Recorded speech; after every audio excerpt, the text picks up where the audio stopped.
बिस्मिल्लाहिर्रहमानिर्रहीम।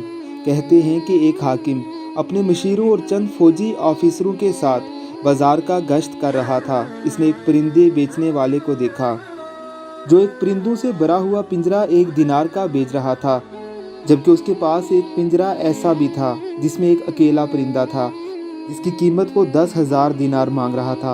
हाकिम वक्त को इस अजीब फ़र्क पर बहुत तअज्जुब हुआ। पूछा, ऐसा क्यों?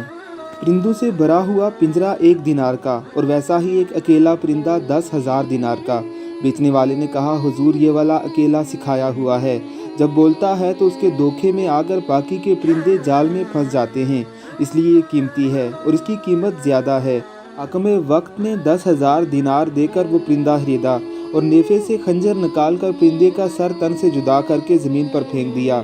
अस्करी और सियासी मुसाहिबों ने तअज्जुब से पूछा, हुजूर, ये क्या कर दिया आपने? इतना महंगा और सिखाया हुआ परिंदा खरीद कर मार दिया। हाकिम वक्त ने कहा, यही सज़ा होनी चाहिए हर उस खाइन और चर्ब ज़बान मुनाफिक की जो अपनी ही कौम के लोगों को अपनी बोली से बुलाकर उनसे खयानत करता है।